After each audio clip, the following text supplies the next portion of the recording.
Olá, meus queridos, tudo bem com vocês? Espero que sim. Hoje daremos continuidade aos nossos estudos sobre iluminismo.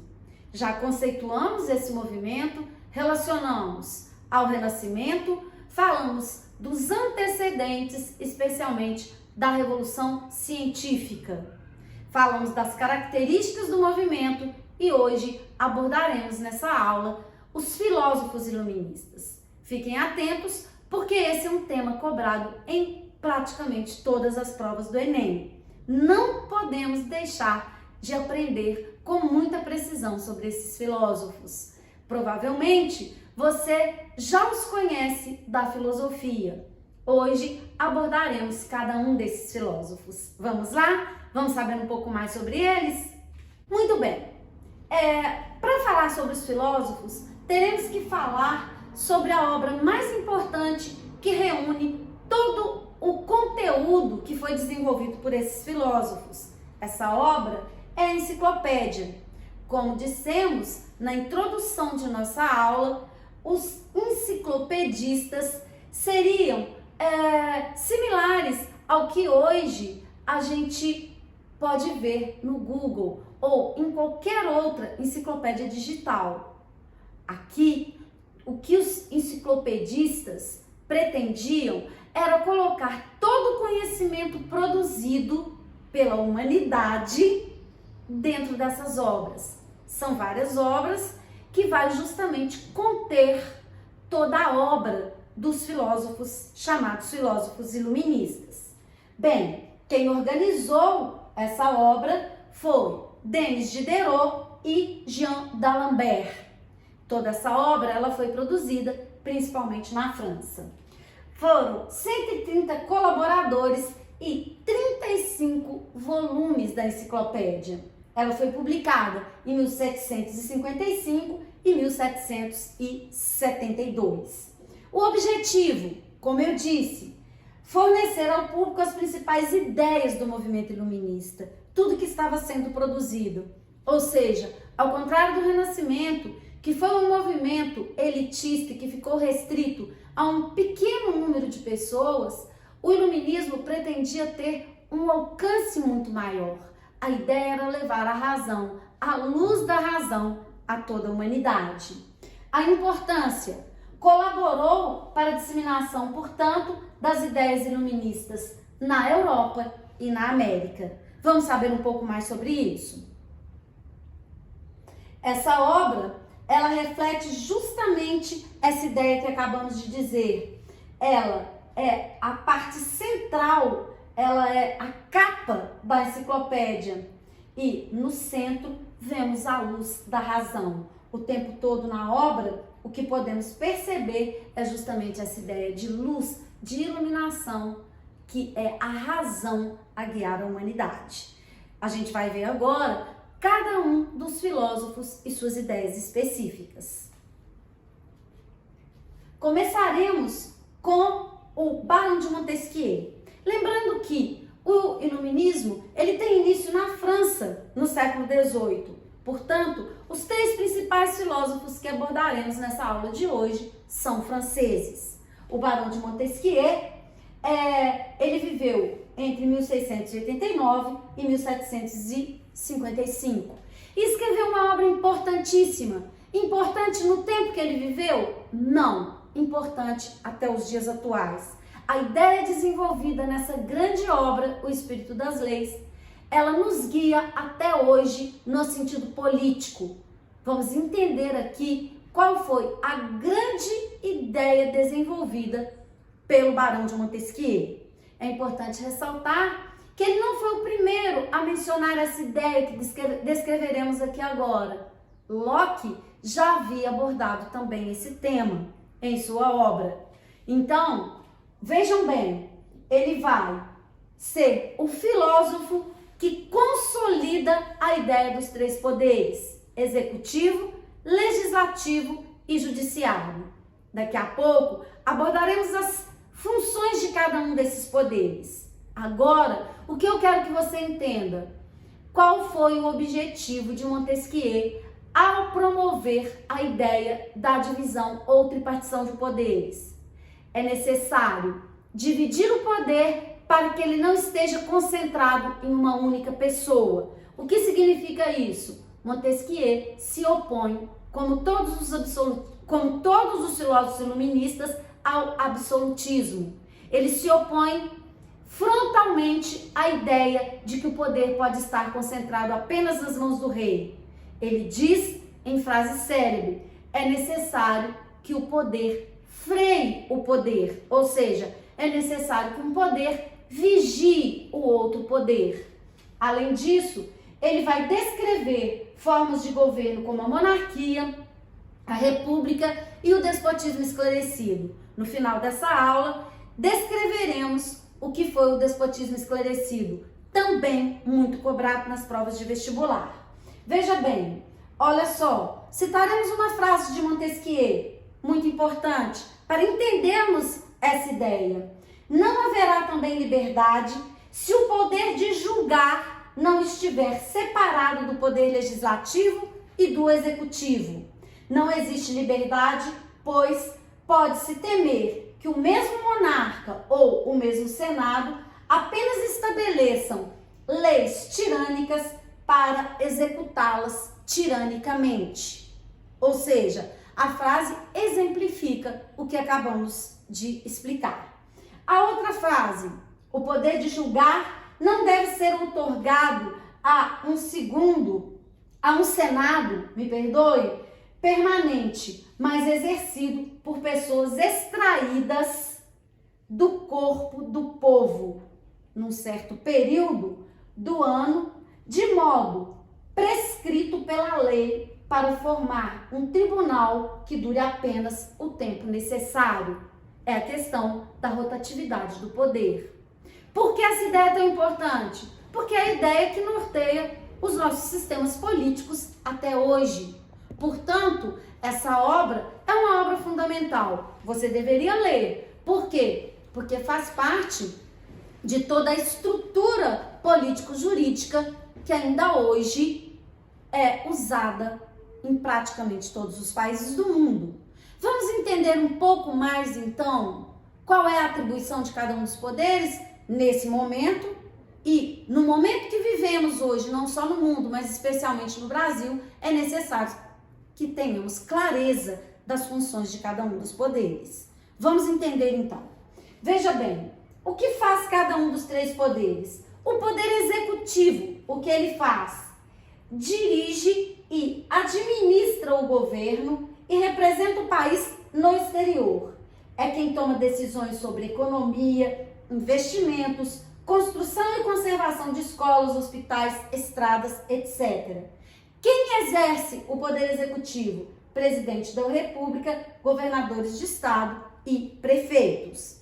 Portanto, o poder executivo, ele, como o próprio nome diz, executa as leis. Ele tem uma função fundamentalmente social. E a gente entra, quando formos discutir a questão econômica, em quais são essas funções do Estado, ou qual deveriam ser as funções do Estado.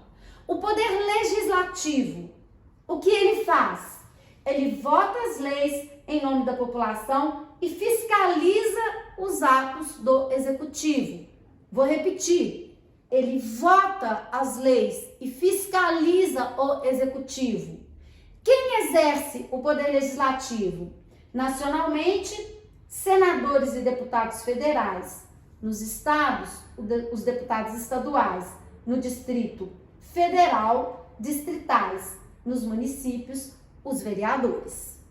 Muito bem. E o poder judiciário? Hoje falamos tanto dessa briga entre poder executivo e poder judiciário.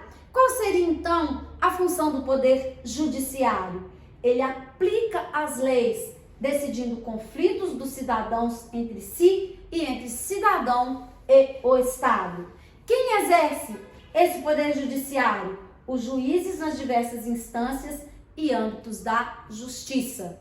Ou seja, um poder, ele está ligado ao outro e vigia o outro, a exemplo do que nos disse Montesquieu. Vou repetir a frase. É necessário que o poder freie o poder.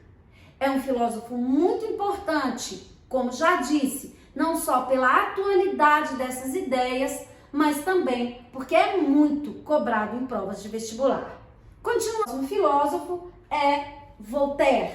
Voltaire tem várias obras importantes. Vou citar uma aqui, Cartas Inglesas. Quais são as ideias desse brilhante filósofo? A crítica ao absolutismo, que é geral de todos os filósofos. Ele defendia, o que mais defende a liberdade de expressão. Nós veremos e exemplificaremos como ele defende essa ideia. Ele vai criticar o clero.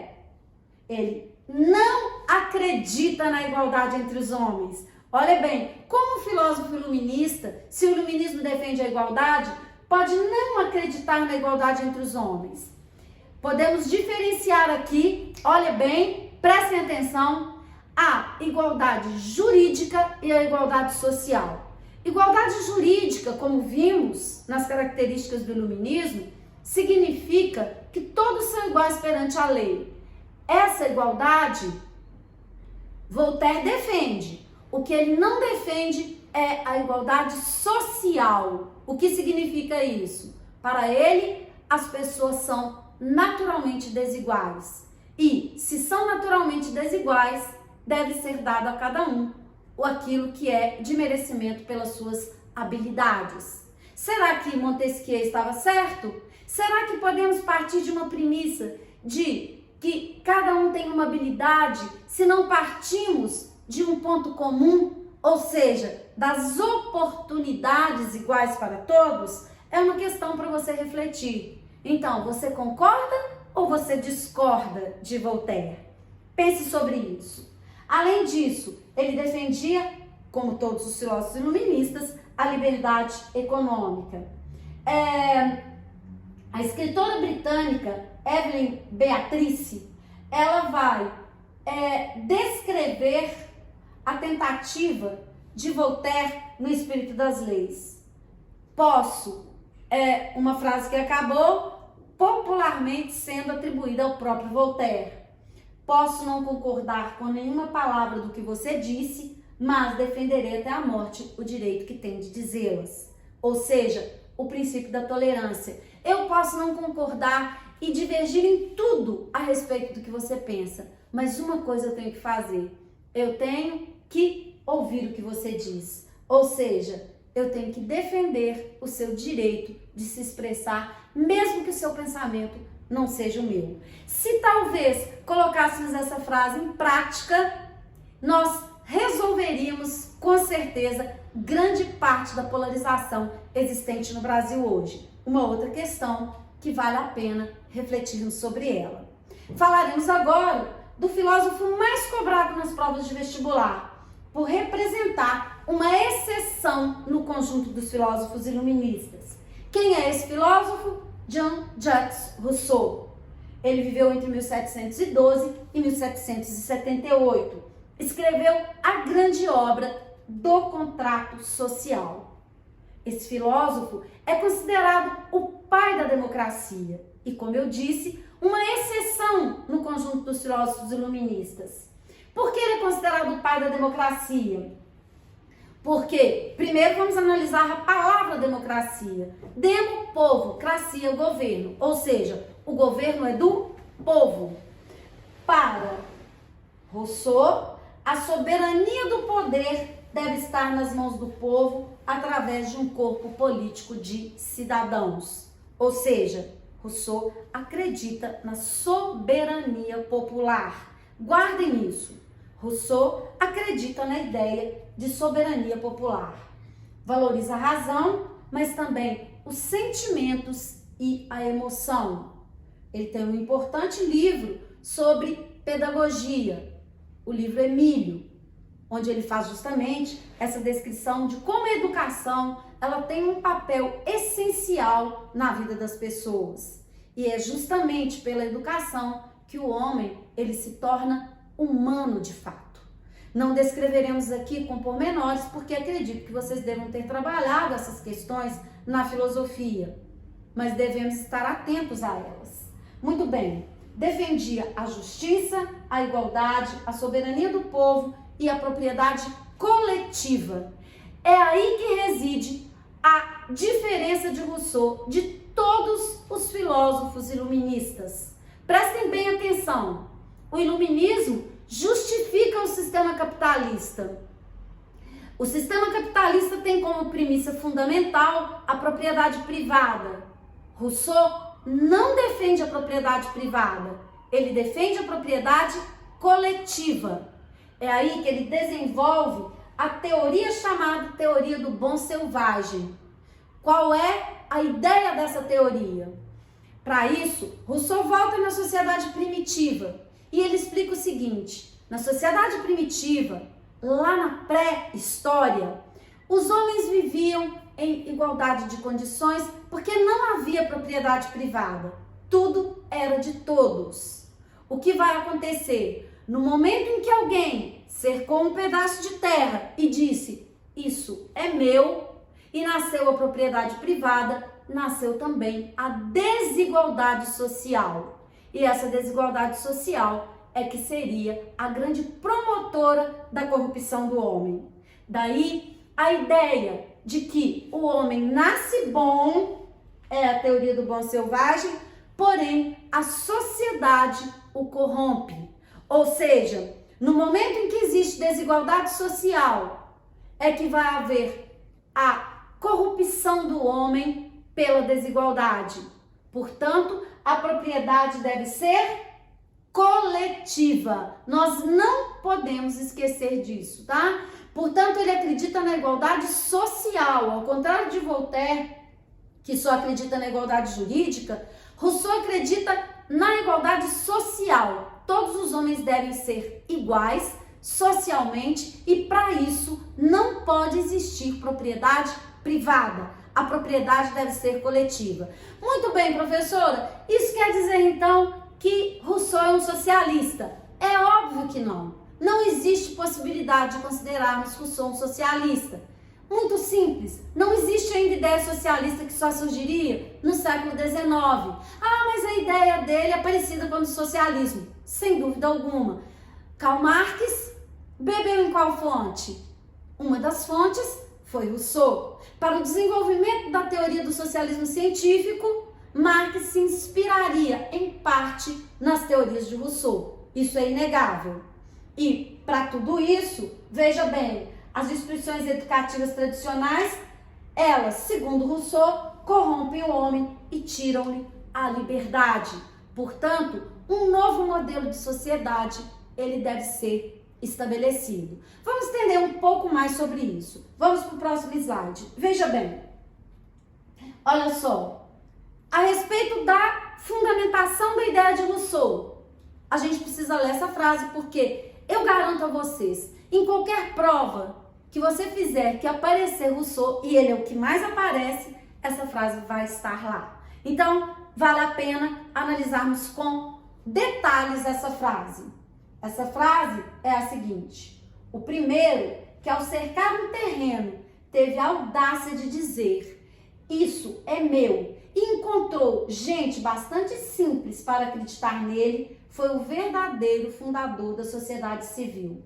Quantos crimes, guerras e assassinatos, quantas misérias e horrores teriam poupado ao gênero humano aquele que, arrancando as estacas e cobrindo o fosso, tivesse gritado a seus semelhantes, não escutem a esse impostor.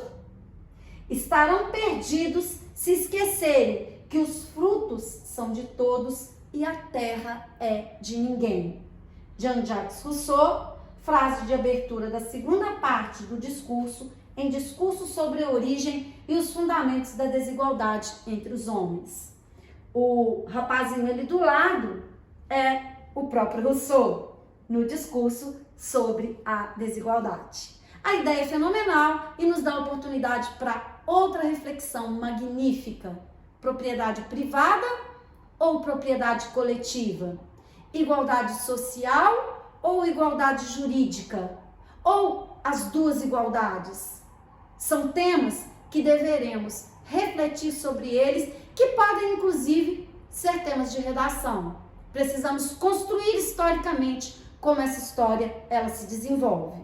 Vamos lá. Continuando então, faremos uma comparação aqui importantíssima. Eu já havia mencionado, quando falei sobre John Locke, os chamados filósofos contratualistas. Temos 3 filósofos contratualistas mais importantes e você deve saber sobre esses filósofos. São eles Thomas Hobbes, John Locke e Rousseau. Porque os 3 são contratualistas, esse é o ponto comum entre eles, o contrato social, como vimos. Qual é a base da ideia de contrato social? Acordo social entre governantes e governados, entre, no caso presente, nesse período histórico, entre monarca e súditos. Por que colocamos esses 3 filósofos como contratualistas? Os 3 acreditam que existe um contrato social entre governantes e governados, mas a base do contrato, ela vai ser diferente em cada um deles. Vamos analisar. Para Thomas Hobbes, que é um filósofo absolutista, hein? Prestem atenção. O homem é naturalmente egoísta. Eu nasci egoísta e não tem jeito de mudar isso. Portanto, o Estado é criado para evitar a destruição. O Estado vigia, já que o homem ele é naturalmente egoísta, o Estado é criado para vigiar os homens em seu egoísmo. Que tipo de governo seria, então, o ideal para essa função? Uma monarquia absoluta, sem a justificativa do direito divino. Eu não posso falar que um contratualista está baseando a ideia do Estado no direito divino. Ele se baseia na justificativa do contrato. Essa é a ideia. Não se esqueçam disso. Influência, teoria do direito moderno. Então, a teoria do direito moderno que existe sim um limite para o poder do soberano, mesmo que ele seja absoluto. E qual é a ideia? O Estado existe para preservar a paz e a segurança. Essa é a ideia, é isso que você tem que saber. Por que ele existe para preservar a paz e a segurança? Porque o homem é o lobo do homem. Se não existir um Estado para vigiar, para estabelecer leis, um vai querer engolir o outro. O homem é o lobo do homem, portanto, o Estado é o mal necessário. Portanto, de acordo com Hobbes, toda soberania reside no Estado. Vamos ver em Locke qual é a base do contrato? Natureza humana. O homem é bom, mas faz a guerra para se defender. Então, eu sou bom, mas não vem mexer aqui comigo não, porque senão eu faço guerra contra você. Entendendo melhor. Por que o Estado existe? Para proteger a propriedade e assim fazer o homem progredir. Porque, segundo Locke, existem os direitos inalienáveis. Quais são os direitos inalienáveis? A vida, a liberdade e a propriedade. Então, para que o Estado existe? Para garantir minha vida, minha liberdade e minha propriedade. Porque se alguém quiser tomar o que é meu, então o Estado tem que garantir que isso não vai acontecer. Qual é o tipo de governo? Uma monarquia parlamentar, sem justificativa de direito divino também. Então, ao contrário de Hobbes, que estabelece uma monarquia absoluta, Locke é contra a monarquia absoluta. Ele quer uma monarquia parlamentar. Por que ele quer uma monarquia parlamentar? Porque ele fala que toda vez que o governante agir de forma tirânica, o povo tem o direito de se rebelar contra ele. Influência, Revolução Inglesa e Constituição Americana. Locke foi o idealizador, como vimos na Revolução Inglesa, da própria ideia da Revolução teórica e também o influenciador da Constituição Americana, que é a Constituição que existe nos Estados Unidos até hoje. Por fim, eu tenho aí uma citação que resume essa ideia que descrevemos. Onde não há lei, não há liberdade. Então, a lei é o parâmetro para que seja estabelecida a minha liberdade. Eu só posso ter liberdade se o Estado me garante o quê? A vida, a liberdade e a propriedade. Essa é a função do Estado. Aonde reside, então, a soberania para Locke? No parlamento. Vou repetir. Para Hobbes, a soberania está no Estado. Para Locke, a soberania está aonde? No parlamento. Parlamento que representa a burguesia. Ok? Por fim, para Rousseau, comparando os três. Natureza do homem. Então, aqui o homem é egoísta e mau. Hobbes. Para Locke, o homem é bom, mas ele faz guerra se ele for ameaçado. Para Rousseau, o homem é bom, porém a propriedade o corrompe. A base lá da propriedade. Por isso ele defende a propriedade coletiva, como acabamos de ver. Criação do Estado. Preservar a liberdade civil e os direitos do homem. Direitos sociais. Todos são iguais. Tipo de governo. Democracia direta. Eu vou para a praça. A exemplo da democracia grega. Eu vou para a praça e voto diretamente nas leis. Isso é uma democracia direta. A nossa democracia é indireta, porque eu elejo representantes. Não posso esquecer disso.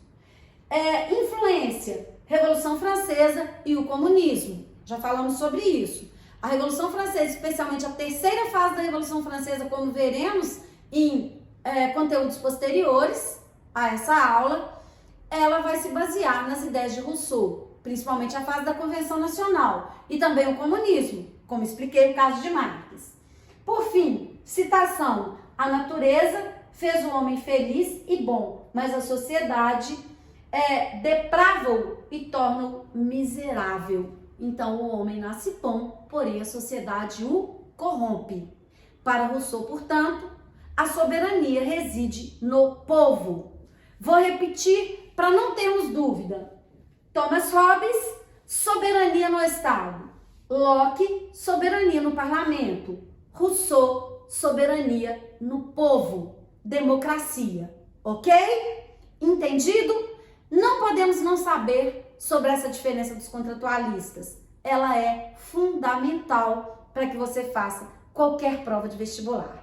Vamos finalizar falando agora sobre o despotismo esclarecido. O que é o despotismo esclarecido? Vamos lá, conceito: forma de governo de alguns reis absolutistas europeus que adotavam algumas práticas iluministas para mascarar suas medidas autoritárias e absolutistas. Esses governantes ficaram conhecidos como praticantes do absolutismo ilustrado. Veja bem, gente, o que é isso? É uma tentativa de conciliar ideias absolutistas e iluminismo, ou seja, de conciliar o inconciliável.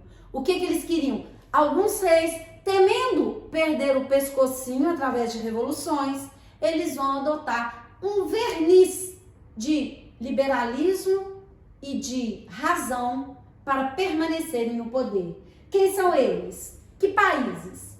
Espanha, Portugal, Rússia, Áustria e Prússia. Os reis: Carlos III, Dom José I, Catarina II, José II e Frederico II. Período: segunda metade do século XVIII. Esse tema é um tema muito cobrado nas provas de vestibular também. Temos que entender o que foi o despotismo esclarecido.